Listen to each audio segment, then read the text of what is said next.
Auditeurs, auditrices qui nous écoutent à travers le monde, parole vivante d'espoir, votre étude maintenant arrive chez vous. Si vous avez déjà abonné à ma chaîne YouTube, partagez, faites des commentaires, like. Si vous n'avez pas encore abonné, abonnez-vous maintenant à ma chaîne YouTube pour pouvoir recevoir une nouvelle vidéo, une nouvelle réflexion chaque semaine. Avant de commencer, nous allons prier. Père Céleste, Dieu fort, puissant et grand dans les combats.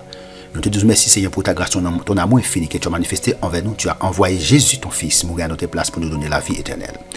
Grâce à sa mort, grâce à ses sacrifices, grâce à sa résurrection, nous avons l'espérance, la vie éternelle. Aujourd'hui, nous allons partager ta parole. Nous te demandons de nous éclairer. Ouvre notre intelligence, Seigneur, afin que nous puissions partager ta parole. Parle, Seigneur, ton serviteur écoute. Nous te prions non en vertu de mérite, mais au nom de Jésus, ton Fils qui vit au siècle des siècles. Amen. Si vous avez déjà abonné à ma chaîne YouTube, je vous remercie parce que vous m'avez aidé à partager la parole de Dieu. J'espère que Dieu va continuer à vous bénir pour ce grand travail. Si vous n'avez pas encore abonné, abonnez-vous maintenant à ma chaîne YouTube pour pouvoir recevoir une nouvelle. Nous sommes en train d'étudier maintenant les 12 clés, n'est-ce pas? 12 clés pour des prières exaucées. Donc nous avons déjà vu, n'est-ce pas, 2 clés. Et nous allons continuer. Aujourd'hui, nous allons voir ensemble, n'est-ce pas, la clé numéro 3. Ok?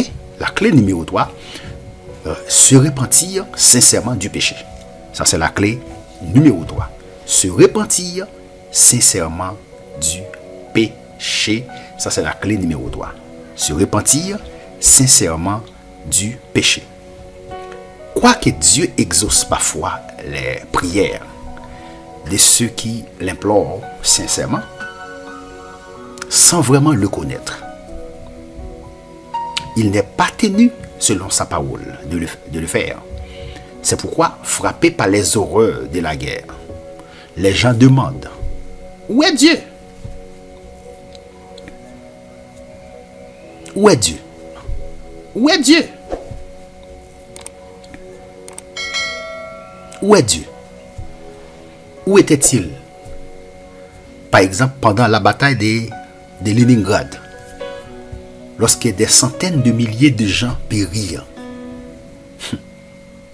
Où était-il? Il demande où était Dieu quand des Juifs, des Polonais, des Tchèques, des Danois et des Hollandais furent rassemblés dans des chambres à gaz pendant la Seconde Guerre mondiale. La parole de Dieu répond, non, la main de l'Éternel n'est pas trop courte pour sauver, ni son oreille trop dure pour entendre. Mais ce sont vos crimes qui mettent une séparation entre vous et votre Dieu. Ce sont vos péchés qui vous cachent sa face. Ésaïe 59, verset 1 et 2. On trouve le même principe dans le Nouveau Testament. Un homme guéri d'une cécité par Jésus déclara, nous savons que Dieu n'exauce point les pécheurs. Mais si quelqu'un l'honore et fait sa volonté, il l'exauce. Waouh! Waouh, waouh, waouh, waouh, waouh. Jean 9, verset 31. Waouh. Jean 9, verset 31. Nous savons que Dieu n'exauce point les pécheurs. Mais, si quelqu'un fait sa volonté, c'est celui-là qui l'exauce. Waouh. Waouh, waouh, waouh. N'est-ce pas? Il est bon, n'est-ce pas, de lire ce verset à partir, n'est-ce pas, du verset premier, n'est-ce pas, pour pouvoir le comprendre. Nous allons commencer la lecture, n'est-ce pas, à partir du verset premier. Jean 9. Le titre, c'est la guérison d'un aveugle-né. La guérison d'un aveugle-né. Jésus vit en passant un homme aveugle de naissance. Ses disciples lui firent cette question. Rabbi, ou bien maître, qui a... Ses disciples lui firent cette question. Rabbi, ou bien maître, qui a péché? Cet homme ou ses parents? Pour qu'il soit né aveugle. C'est une très belle question. Jésus répondit, ce n'est pas lui ou ses parents. Ce n'est pas lui, ce n'est pas que lui ou ses parents aient péché. Mais c'est afin que les œuvres de Dieu soient manifestées en lui. Il faut que je fasse. Tandis qu'il est jour, les œuvres de celui qui m'a envoyé. La nuit vient où personne ne peut travailler. Pendant que je suis dans le monde, je suis la lumière du monde. C'était la parole de Jésus. Pendant que je suis dans le monde, je suis la lumière du monde. Après avoir dit cela, il cracha à terre et il fit de la boue avec sa salive. Puis il appliqua cette boue sur les yeux de l'aveugle. Waouh! Et lui dit, va et lave-toi au réservoir de Siloé, nom qui signifie envoyé. Il y alla et se leva et s'en retourna, voyant clair. Ses voisins et ceux qui auparavant l'avaient connu comme un mendiant disaient, n'est-ce pas là celui qui se tenait assis et qui mendiait? Les uns disaient, c'est lui. D'autres disaient, non. Mais il lui ressemble. Et lui-même disait, non. Mais il lui ressemble. Et lui-même disait, c'est moi.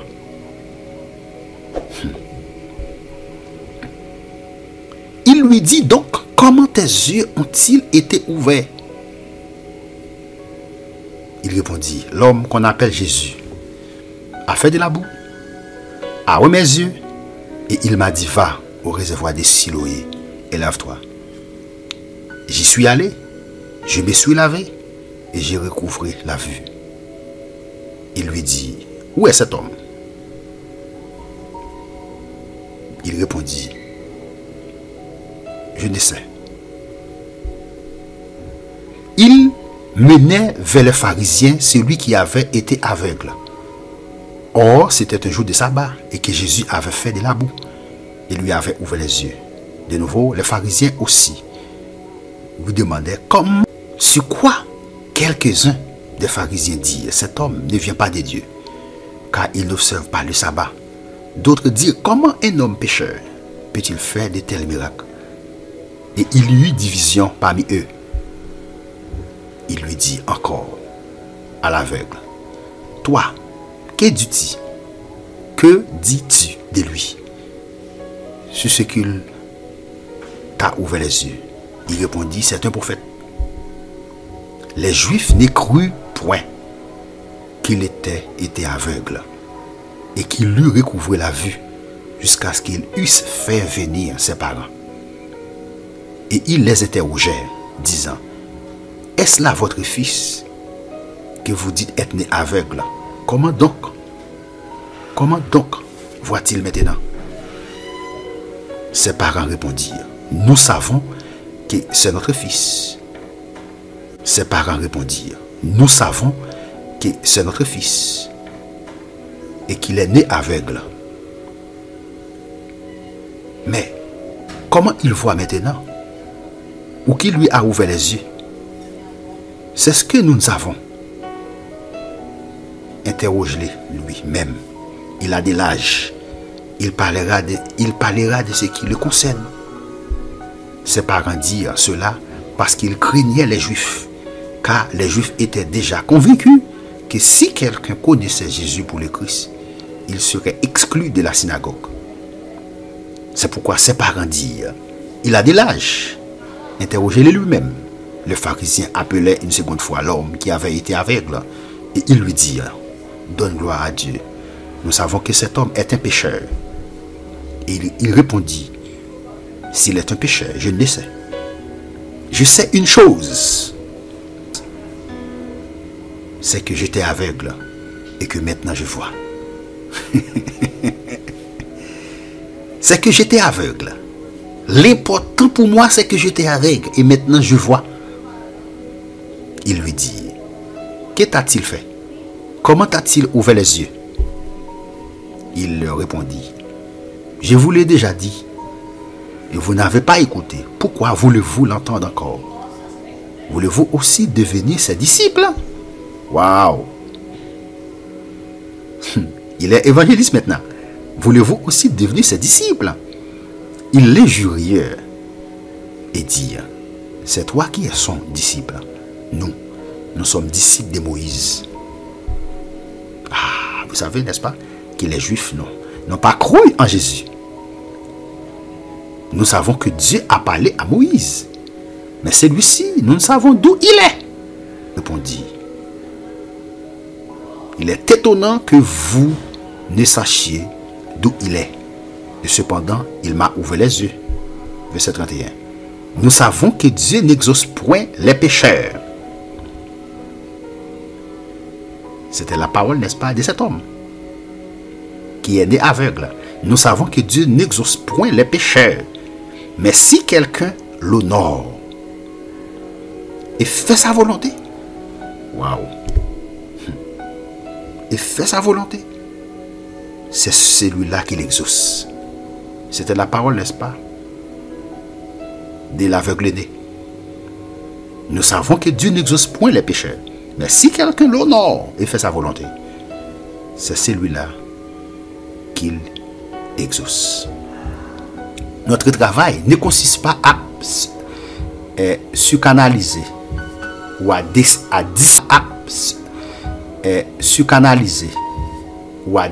disséquer spirituellement ce dont les prières n'ont pas été exaucées. Mais nous avons tous le devoir de nous demander, adorons-nous le Dieu véritable? Faisons-nous sa volonté? Est-ce que vous faites, n'est-ce pas, la volonté de Dieu réellement? Jésus a dit, si tu veux entrer dans la vie, observe les commandements. Matthieu 19, verset 17. Observez-vous les 10 commandements? Ou trouvez-vous des excuses pour les transgresser? L'apôtre Jean fut inspiré à écrire, quoi que ce soit que nous demandions, nous le recevons de lui. Parce que nous gardons ses commandements et que nous faisons ce qui lui est agréable. 1 Jean 3, verset 22. Les écrits du Nouveau Testament nous montrent clairement que nos prières sont exaucées. Les écrits du Nouveau Testament nous montrent clairement que nos prières sont exaucées lorsque nous observons les commandements de Dieu. Soyons honnêtes. Il est si simple de rationaliser ou de trouver des excuses en face à ces enseignements clairs concernant l'obéissance aux lois divines. Mais si vous ne voulez que vos prières soient exaucées,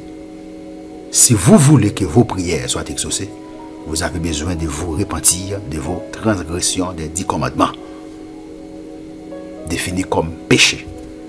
1 Jean 3, verset 4. Et vous avez besoin d'accepter Jésus comme votre sauveur personnel. Acte 2, verset 38. Si vous n'avez pas encore accepté Jésus comme votre sauveur personnel, vous avez besoin d'accepter Jésus comme votre sauveur personnel. Puis, à l'aide de cet esprit, vous devez vous soumettre chaque jour davantage à Jésus-Christ pour qu'il vive sa vie en vous. Gardez à l'esprit cette. Si je vis maintenant dans la chair, je vis dans la foi au Fils de Dieu qui m'a aimé et qui s'est livré lui-même pour moi. Galates 2, verset 20. Lorsque nous grandissons dans la grâce et dans la connaissance de Jésus-Christ, verset 18, il vivra sa vie en nous.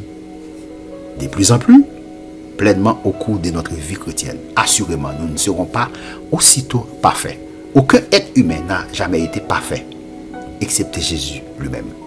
Mais nous devons marcher d'après les 10 commandements, en nous soumettant à lui, en marchant avec le Christ. De cette manière, vous pourrez être sûr d'obtenir des réponses puissantes à vos prières. Que Dieu vous bénisse, que Dieu vous garde, que Dieu vous protège. Vous qui avez abonné à ma chaîne YouTube, partagez, faites des commentaires, like. Si vous n'avez pas encore abonné, abonnez-vous maintenant à ma chaîne YouTube. Je vous dis